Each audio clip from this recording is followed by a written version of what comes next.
नमस्कार, मी ॲडव्होकेट गायत्री धामणसकर. गेल्या काही भागामध्ये आपण नेगोशिएबल इन्स्ट्रुमेंट ॲक्टबद्दल चर्चा करत आहोत. तर हा कायदा का महत्त्वाचा आहे? Why is this act is important? पहिलं, सुरक्षितता आणि विश्वास, सिक्युरिटी आणि ट्रस्ट. या कायद्यानुसार promissory note, cheque, bill of exchange याचा वापर कायदेशीर आणि सुरक्षितरित्या आपल्याला करण्यात येईल. जर कोणत्याही व्यक्तीला दुसऱ्या व्यक्तीस पैसे देण्याची वचनबद्धता असेल तर ती प्रॉमिसरी नोट देण्यात यावी आणि या नोटवर कायदेशीर अधिकार असतो.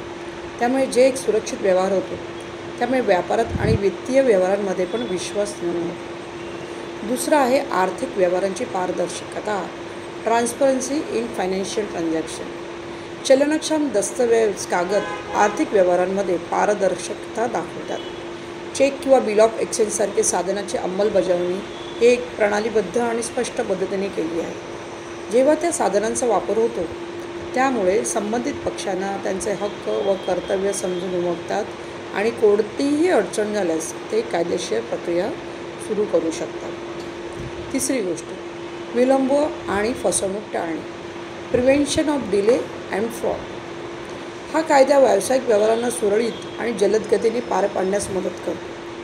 जर कधी चेक बाउन्स होतो तर त्या व्यक्तीस दंडाची व कायदेशीर कारवाईची धास्ती असते. त्यामुळे फसवणुकीचे प्रमाण कमी होते आणि व्यापारी आणि ग्राहक यांच्यामधील विश्वास अधिक दृढ होतो. त्याच्यानंतर वित्तीय नोंदीचे प्रमाण, स्टँडर्डायझेशन ऑफ फायनान्शियल इन्स्ट्रुमेंट्स. या कायद्यात असलेले नियम आणि अटीमुळे विविध चलनक्षम दस्तऐवजांची वापरण्याची एक प्रमाणित प्रणाली तयार होते. त्यामुळे बँका, वित्तीय संस्थांशी संबंधित व्यवहार अतिशय सुसंगत आणि सुरक्षिततेचे होतात. त्याच्यानंतर त्याचे नियमन आणि कायदेशीर अंमलबजावणी, रेग्युलेशन अँड लीगल एन्फोर्समेंट. हा कायदा आर्थिक व्यवहार आणि कर्ज देणे-घेणे यांना कायदेशीर दृष्टीने नियंत्रण करतो.